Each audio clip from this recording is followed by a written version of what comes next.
जय Hind defence aspirants. मैं दिव्यांशु पांडे स्वागत करता हूं आपका हमारे सेशन में, जहां पर हम एक्सरसाइज सूर्य किरण 2024 के बारे में जानेंगे। तो चलिए शुरुआत करते हैं आज के इस वीडियो की।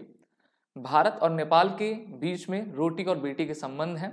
साथ ही साथ दोनों ही देश जो हैं अपने मिलिट्री रिलेशंस को बेहतर करने के लिए वार्षिक तौर पर एक्सरसाइज सूर्य किरण को कंडक्ट किया करते हैं।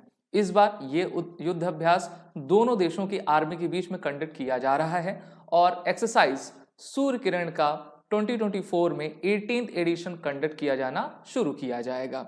इस बार ये एक्सरसाइज नेपाल में कंडक्ट होगी, जहां पर हमारी इंडियन आर्मी नेपाल की रवाना हो भी चुकी है। ये एक्सरसाइज 31 दिसंबर 2024 से शुरू होकर 13 जनवरी 2025 तक चलेगी, यानी कि 2 वीक्स की एक्सरसाइज है।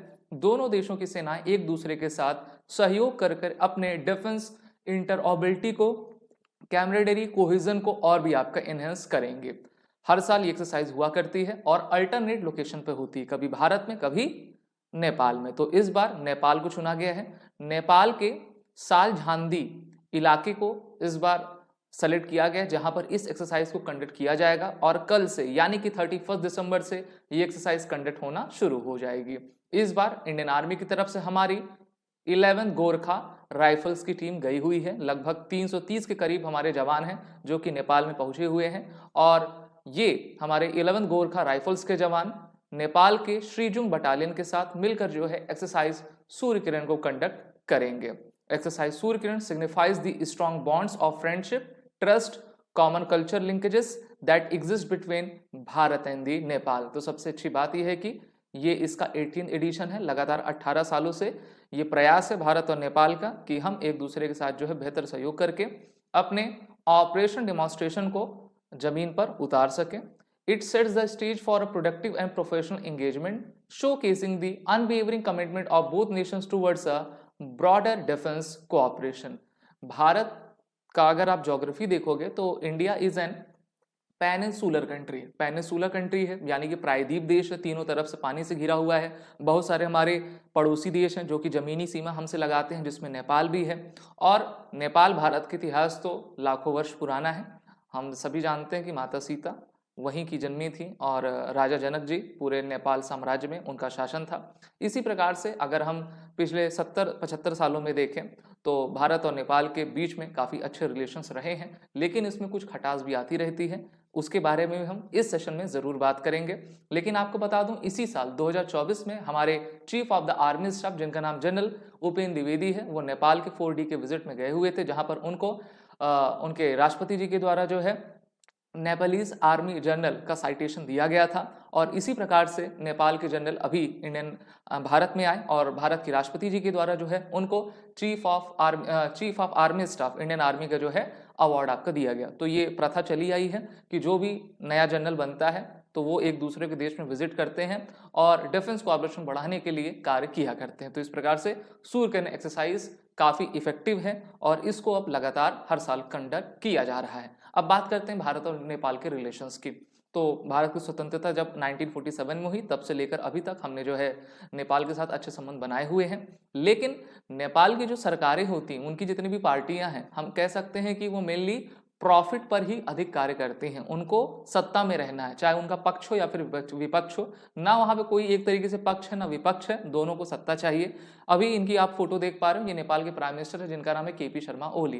केपी शर्मा ओली के द्वारा आपको याद होगा, जब ये पूर्व प्रधानमंत्री थे, इससे पहले भी प्रधानमंत्री कई बार रह चुके हैं, एक बार फिर से मेरे ख्याल से चौथी बार बने हुए हैं। तो इन्होंने एक मैप आपका निकाला था, जहां पर इन्होंने काला पानी, लिम्पियाधुरिया और लिपू लेक को अपना हिस्सा बता दिया था और कहा था भारत से कि भारत इन इलाकों को खाली करो, ये इलाका हमारा है। इतने हजारों साल हो चुके, लेकिन तब तक इनको जो है ईश्वर के द्वारा दृष्टि नहीं दी गई कि ये इलाके हमारे हैं। अभी कुछ सालों में, कुछ महीनों में ऐसा क्या हो गया जो कि इनको इस मुद्दे को उठाना पड़ा। इस पर भारत काफी आपका सख्त है। अभी ये जुलाई 2024 में इनके द्वारा अपनी शपथ ली गई है, लेकिन जब भी नेपाल का, भूटान का, मालदीव्स का कोई भी राष्ट्रपति, प्रधानमंत्री बनता है तो वो अपनी पहली विजिट भारत को करता है। इन्होंने भारत से कहा कि हम आपके यहाँ पहली विजिट करना चाहते हैं, लेकिन प्रधानमंत्री नरेंद्र मोदी और हमारी सरकार अच्छे से जानती है कि जो एक ऐसी सरकार जो पेंडुलम हो, कभी चीन की तरफ जाए कभी भारत की तरफ जाए, उस पर हम भरोसा नहीं कर सकते। उनको आईना दिखाना काफी जरूरी रहेगा। तो भारत ने इनको एंटरटेन नहीं किया। अभी इनके विदेश मंत्री भी भारत आए थे, जहां पर हमारे विदेश मंत्री के द्वारा उनसे मुलाकात नहीं की गई है।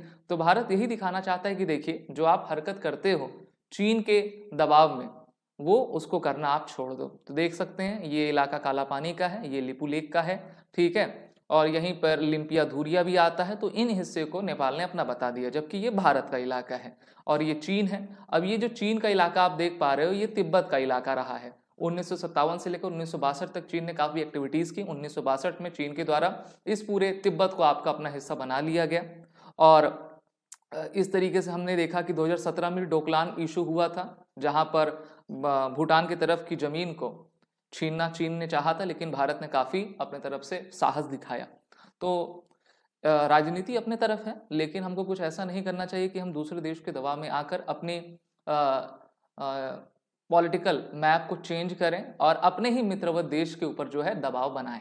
ठीक है, भारत उनमें से नहीं है जहां की लोकतंत्र, जहां की डेमोक्रेसी, जहां की सरकार लचर पचर हो। यहाँ पे 15 साल से एक ही सरकार चल रही है और वो आगे और भी रन करेगी, जिससे कि भारत को और भी शक्ति मिल सके। वीडियो अगर आपको अच्छी लगी हो तो इस वीडियो को लाइक करें, शेयर करें, चैनल को सब्सक्राइब करें, हमारे कोर्सेज में इनरोल हो जाएं, जिससे कि आपको एक बेहतर प्लेटफॉर्म के साथ बेहतर एजुकेशन मिल सके और अपने एग्जाम में आप क्वालिफाई कर पाओ। वो रिटन कोड का उसके लिए आप यूज कर लीजिएगा। जय हिंद। अगर आप एक डिफेंस एस्पिरेंट हैं और SSB interview, NDA, CDS, AFCAT जैसे एग्जाम्स के लिए प्रिपेयर कर रहे हैं, तो आप एसएसबी क्रैक एग्जाम्स के कोर्स को चेक करना ना भूलें। आप हमारी लर्निंग एप्लीकेशन को गूगल प्ले स्टोर से भी डाउनलोड कर सकते हैं।